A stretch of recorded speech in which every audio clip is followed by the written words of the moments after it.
ശ്രീ വിഷയത്തിൽ മുഖ്യമന്ത്രി വന്ന് ഒരു ബ്രേക്ക്ഫാസ്റ്റ് ചർച്ചയൊക്കെ നടത്തിയിട്ട് കാര്യങ്ങളൊക്കെ പറഞ്ഞ് കോംപ്ലിമെന്റ്സ് ആക്കിയെന്നാണ് എല്ലാരും വിചാരിച്ചത്. ബട്ട് യഥാർത്ഥ കഥ തുടങ്ങുന്നത് അവിടെയാണ് മക്കളെ. PMC പോലെ ഒന്ന് LDFന് ഈ തീരുമാനം മാത്രമേ എടുക്കാൻ പറ്റൂ. PMC പോലെ ഒന്നിൽ CPIക്കും CPMനും ഈ വഴിക്കല്ലാതെ വേറൊരു വഴിക്ക് പോകാൻ പറ്റില്ല. കാര്യങ്ങളൊക്കെ പറഞ്ഞ് കോംപ്ലിമെന്റ്സ് ആക്കിയതിനു ശേഷം PM ശ്രീ പദ്ധതി തൽക്കാലം മരവിപ്പിക്കാൻ തീരുമാനമെടുക്കുന്നു. ശേഷം അതൊക്കെ പറഞ്ഞ് കേന്ദ്രത്തിന് കത്തയക്കാനും തീരുമാനമെടുക്കുന്നു. ആ തീരുമാനം എടുത്തതിന് ശേഷം ആഴ്ച 1 കഴിഞ്ഞു, 2 കഴിഞ്ഞു, 3 വാട്ട് ഈസ് ദിസ്? CPIയുടെ ക്ഷമേനെ പരീക്ഷിക്കാണോ നിങ്ങള്? ഇപ്പൊ കാണിക്കുന്നത് കണ്ണിൽ പൊടിയിടാനുള്ള പരിപാടിയാണ്. CPIയെ കബളിപ്പിക്കുകയാണ്. ഇപ്പൊ എന്ത് തീരുമാനം എടുക്കാൻ വേണ്ടിയിട്ടാണ്? എന്താണ് ഈ മന്ത്രിസഭാ ഉപസമിതി പരിശോധിക്കാൻ പോകുന്നത്? അയ്യേ CPIനെ അവര് പിന്നെയും പറ്റിക്കാണെന്ന് പറഞ്ഞിട്ട് എല്ലാരും കളിയാക്കാൻ തുടങ്ങിയപ്പോ CPI പിന്നെയും CPIന്റെ മേലെ ഇതേ വിഷയത്തിൽ പ്രഷർ ചെലുത്താൻ തുടങ്ങി. ഒടുവിൽ അത് സംഭവിച്ചിരിക്കുകയാണ് ഗൈസ്. ഇതിനെ സംബന്ധിച്ചിടത്തോളം തുടർ നടപടികൾ നിർത്തിവെക്കുന്നതിന് വേണ്ടി കേന്ദ്രത്തെ രേഖാമൂലം അറിയിക്കുമെന്ന് പറഞ്ഞല്ലോ. അതിപ്പോൾ രേഖാമൂലം അറിയിച്ചിട്ടുണ്ട്. PM ശ്രീ വിഷയത്തില് അപ്പൊ ഈ വലിയേട്ടനും കുഞ്ഞനിയനും ഒന്നായോ? ഈ തെരഞ്ഞെടുപ്പിന്റെ ഇടയില് ഈ അടിയുടെ ഇടയില് അവരുടെ ആ ഒരു രീതിയില് കുറച്ചും കൂടെ എണ്ണ ഒഴിച്ചു കൊടുക്കാന്ന് വിചാരിച്ചിട്ട് മനക്കോട്ട കെട്ടിയിരിക്കായിരുന്നു പ്രതിപക്ഷം. അപ്പൊ അതാ അതിന്റെ ഇടയിലേക്ക് ഇവിടെ ശിവൻകുട്ടി സഖാവ് ഒരു കയ്യിൽ മണ്ണെണ്ണയും മറുകൈയിൽ തീപ്പെട്ടിയുമായി വരുന്നു. ഇടതുപക്ഷ രാഷ്ട്രീയം എങ്ങനെയാണ് നടപ്പാക്കേണ്ടത് സംബന്ധിച്ചിടത്തോളം ഏതെങ്കിലും കേന്ദ്രങ്ങളിൽ നിന്ന് CPM പഠിക്കേണ്ട ഗതികേടൊന്നും CPM-നില്ല. വേണ്ട അമ്മാതിരി വർത്താനം നിങ്ങട്ട് വേണ്ട. അറിയാലോ, CPI തിരുത്തൽ ശക്തിയാണ്. ആ തിരുത്തല് മനസ്സാ വാച അങ്ങോട്ട് ആവായിക്ക. അല്ലാച്ചറിയാലോ അവരവന്റെ പാട്ടിന് കൂട്ടാ.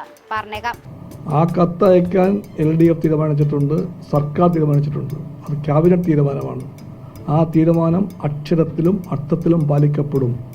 പാലിക്കപ്പെടാത്ത പക്ഷം അപ്പം കാണാം.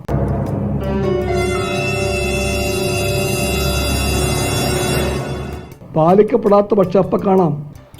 ഇവിടുന്ന് ഒരു ഭീഷണി അങ്ങോട്ട്, അവിടുന്ന് 2 ഭീഷണി ഇങ്ങോട്ട്. ഇതൊക്കെ കാണുന്നല്ലേ സതീശേട്ടൻ? തുടങ്ങി നമ്മളൊന്നും ചെയ്യാണ്ട് തന്നെ അടി തുടങ്ങി.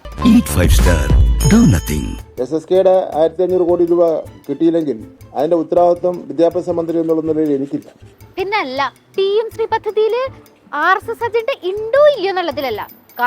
കാശ് മുഖ്യം ബിഗില് SSK ഫണ്ട് കിട്ടിയില്ലെങ്കിൽ അതിന്റെ ഉത്തരവാദിത്തം എനിക്കല്ല എന്ന് പറഞ്ഞിട്ട് ശിവൻകുട്ടി സഖാവ് കൈമലർത്തി. ദാറ്റ് മീൻസ് അതിന്റെ ഉത്തരവാദിത്തം CPIക്കും ബിനോയ് വിശ്വൻ സഖാവിനാണെന്നല്ലേ അതിന്റെ അർത്ഥം?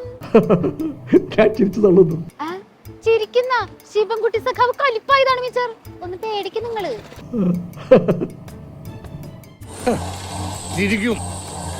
ഇപ്പൊ കണ്ണസ്രാങ്കിന്റെ പേര് കേട്ടാ ഏതവനൊന്ന് ചിരിക്കും. PM ശ്രീ വിഷയത്തിൽ കത്തയച്ചത് LDF രാഷ്ട്രീയത്തിന്റെ വിജയം, ജനഹിതത്തിലുള്ള വാർത്തയാണ്.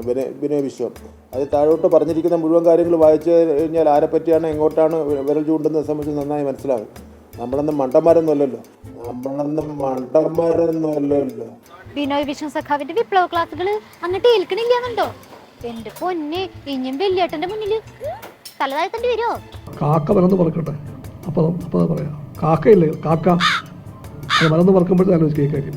മാസായി PM ശ്രീയിൽ ഒപ്പുവെച്ചത് ഇന്ന് പിന്മാറുകയും ചെയ്തു. നാട്ടാര് മുഴുവനും പ്രതിഷേധിക്കുകയും ചെയ്തു. ഉള്ള കാശും പോയി, CPIയുടെ മുന്നിൽ തല താഴ്ത്തി നല്ല ചീത്തപ്പേരുമായി. ഇതൊന്നും ശിവൻകുട്ടി സഖാവ് അത്ര പെട്ടെന്ന് മറക്കുന്ന ആരും വിചാരിക്കണ്ട. മൂർഖം പാമ്പിനെയാണ് നിങ്ങൾ നോവിച്ചു വിട്ടത്. ഞാൻ പറയുന്ന ഒന്ന് നീ കേൾക്കണ്ട. ഇനി രണ്ടിലൊന്ന് അറിഞ്ഞിട്ട് മതി ബാക്കി. ശിവൻകുട്ടി സഖാവ് പിന്നെ ഇമോഷണൽ ആവില്ലേ? PM ശ്രീ പദ്ധതിനെ കുറിച്ച് വിശദമായി പഠിക്കാൻ വെച്ച മന്ത്രിസഭാ ഉപസമിതിനെ വരെ മൂപ്പർക്ക് പുച്ഛാണ്. ഇതൊക്കെ ശിവൻകുട്ടി സഖാവ് എങ്ങനെ കണ്ടു നിൽക്കുന്നതാണ് ഉപയോഗിക്കുന്നത്? പത്രപ്രവർത്തകർ ചോദിച്ചപ്പോൾ അതെല്ലാം അതിന്റെ വഴിക്ക് പോവുക, അതൊന്നും ഇവിടെ പ്രശ്നമല്ല എന്നുള്ള മട്ടിൽ അല്ലേ പറഞ്ഞത്. അപ്പൊ അതിന് പോലും ഒരു വില കൊടുക്കുന്നില്ല. എന്ത് CPI എന്ന് പൊതുമധ്യത്തിൽ അവരെ അപമാനിച്ചപ്പോ ഓർക്കണായിരുന്നു. അങ്ങനെ തദ്ദേശ തെരഞ്ഞെടുപ്പ് കാലത്ത് LDFനകത്ത് വീണ്ടും ഒരു തദ്ദേശ പോര് ഉടലെടുത്തിരിക്കുന്നു. കലിയടങ്ങാതെ ശിവൻകുട്ടി സഖാവും CPMകാരെ യഥാർത്ഥ കമ്മ്യൂണിസം പഠിപ്പിക്കാൻ ബിനോയ് വിശ്വം സഖാവും കളത്തിൽ ആക്റ്റീവാണ്. ദാറ്റ് മീൻസ് അടി തുടരും.